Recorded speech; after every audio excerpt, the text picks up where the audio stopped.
नमस्कार, स्वागत है यूपी समाचार में। चलिए देखते हैं यूपी की ताजा और बड़ों खबरों को। इससे पहले आप यूपी के किस जिले से न्यूज को देख रहे हैं, हमें कमेंट बॉक्स में जरूर बताएं। साथ ही डेली खबरों से अपडेट रहने के लिए चैनल को सब्सक्राइब कर बेल आइकन को दबाना बिल्कुल ना भूलें। आज का लाइक एम 100 है, उम्मीद करते हैं आप इसे पूरा करेंगे। यूपी पंचायत चुनाव लड़ चुके प्रत्याशियों को लग सकता है तगड़ा झटका, जानिए पूरा मामला। प्रधान, बीडीसी सदस्य, ग्राम पंचायत, ब्लॉक प्रमुख, जिला पंचायत अध्यक्ष का चुनाव निपट गया है। शपथ के बाद जीते प्रत्याशियों ने अपना काम धाम शुरू कर दिया है। हारे प्रत्याशी भी अपना गम भुलाकर अपने काम में जुट गए हैं।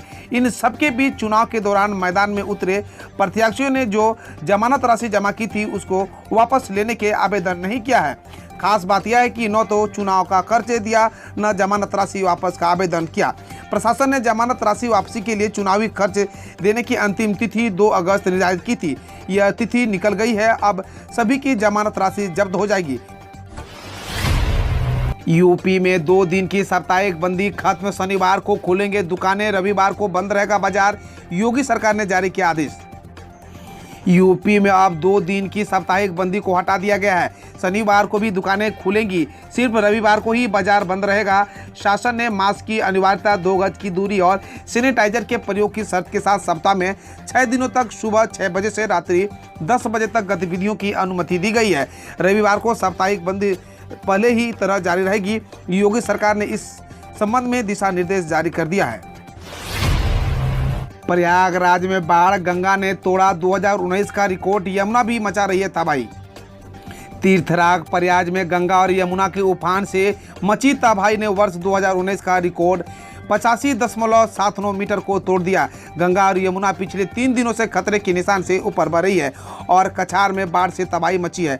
गंगा 3 साल पुराने जलस्तर 85.79 मीटर के रिकॉर्ड को तोड़कर 86.03 मीटर तक बढ़ रही है। इसी के साथ यमुना का जलस्तर भी खतरे के निशान से 1 मीटर ऊपर है। दोनों नदियों के उफान से जहां पीड़ितों की जिंदगी बेहाल, वहीं दूसरी तरफ तमाम युवक शास्त्रीय पुल से छलांग लगाकर अपनी कला का कौशल दिखाने में बाज नहीं आ रहे हैं। शराब की ऑनलाइन बिक्री इजाजत से इलाहाबाद हाई कोर्ट का इनकार, याचिका की खारिज। इलाहाबाद हाई कोर्ट ने शराब की ऑनलाइन बिक्री से होम डिलीवरी की अनुमति की मांग को लेकर दाखिल जनहित याचिका खारिज कर दी है। अदालत ने कहा है कि यह राज्य सरकार का नीतिगत मसला है। फिलहाल शराब की ऑनलाइन बिक्री की अनुमति नहीं दी जा सकती है। पेशे से अधिवक्ता गोपाल कृष्ण पांडे की ओर से दायर याचिका में कहा गया था कि इससे राजस्व में बढ़ोतरी होगी और सीनियर सिटीजन और ऐसे लोगों को सुविधा होगी जो दुकान पर जाकर शराब खरीदने से झिझकते हैं। कोर्ट ने कहा कि याचिका ने सुप्रीम कोर्ट के फैसलों के इतर कारणों के ऑनलाइन बिक्री की मांग की। कार्यवाहक मुख्य न्यायाधीश MN भंडारी और न्यायमूर्ति SC शर्मा की खंडपीठ ने सुनवाई की। CM योगी का आदेश, यूपी में 1 सितंबर से खुल सकते हैं 6 से 8वीं तक के स्कूल। यूपी में कक्षा 6 से 8 तक के स्कूल 1 सितंबर से खुल सकते हैं। CM योगी ने टीम 9 के साथ बैठक में कहा कि बेसिक शिक्षा परिषद की स्कूलों में कक्षा 6 से 8वीं तक की कक्षाओं में प्रवेश की प्रक्रिया शुरू कर दी जाए। स्थिति का आकलन करते हुए इन स्कूलों में 1 सितंबर से पढ़ाई शुरू की जा सकती है। 16 अगस्त से माध्यमिक और उच्च प्राविधिक स्कूलों में होगी पढ़ाई। इससे पहले CM योगी ने आदेश दिया था कि 15 अगस्त के बाद माध्यमिक, उच्च प्राविधिक और व्यावसायिक शिक्षण संस्थानों में पढ़ाई शुरू होगी। इसे देखते हुए 18 वर्ष से अधिक विद्यार्थियों के टीकाकरण के लिए विश्वविद्यालय, स्कूल, कॉलेज परिसर में ही टीकाकरण शिविर लगाए जाए। पान मसाले की पन्नी ने खोली 75 करोड़ की टैक्स चोरी, GST से लागू होने के बाद पहली गिरफ्तारी। DGGI की टीम ने बड़े कारोबारी व SN के पान मसाला के मालिक नवीन कुरेले और निदेशक अविनाश मोदी को गिरफ्तार कर लिया है। 24 घंटे चली जांच के बाद यह बड़ी कार्रवाई की गई है। यह मामला करीब 50 करोड़ रुपए की GST चोरी से जुड़ा बताया जा रहा है। इस मामले में कई और लोगों की गिरफ्तारी की सूचना है। गिरफ्तार GST एक्ट की धारा 132(1)(a) के तहत की गई है। GST लागू होने के बाद किसी बड़े कारोबारी की शहर में पहली गिरफ्तारी है। PM मोदी ने वाराणसी प्रशासन से फोन पर ली बाढ़ के हालात की जानकारी, हर संभव मदद का दिया भरोसा। प्रधानमंत्री नरेंद्र मोदी ने अपने संसदीय क्षेत्र वाराणसी में बाढ़ के हालात की विस्तृत जानकारी बुधवार को जिला प्रशासन से फोन पर ली।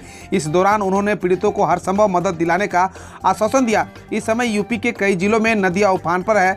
गंगा और यमुना का भी जल स्तर खतरे के निशान को पार कर चुका है। सोमवार को प्रयागराज में दोनों नदियों के खतरे के निशान से ऊपर बहने के चलते प्रशासन ने हाई अलर्ट घोषित कर दिया है और बाढ़ प्रभावित क्षेत्रों के परिवार को बाहर निकाला शुरू कर दिया है।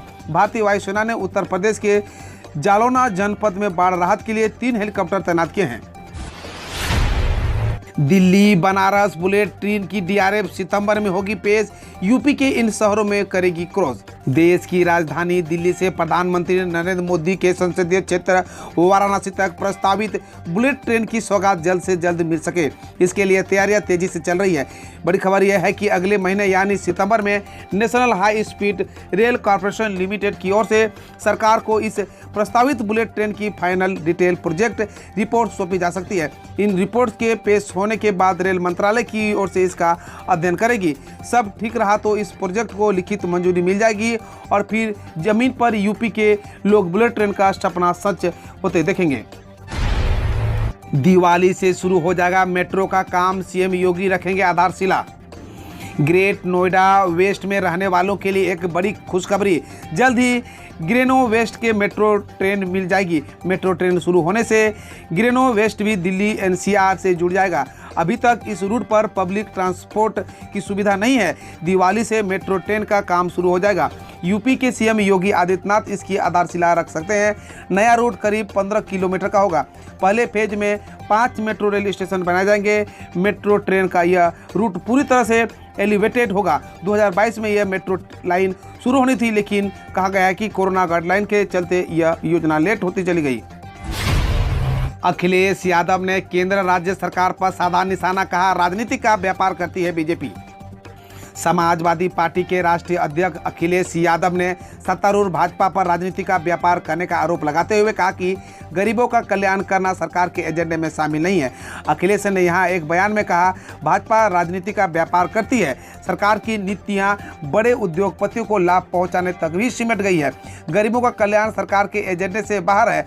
उन्होंने आरोप लगाया कि भाजपा सरकार का चरित्र जन विरोधी है और जनता की समस्या के समाधान में उसकी कोई रुचि नहीं है। राजनीतिक षड्यंत्रों से संवैधानिक संस्थाओं को कमजोर करने में ही भाजपा दिन रात लगी रहती है।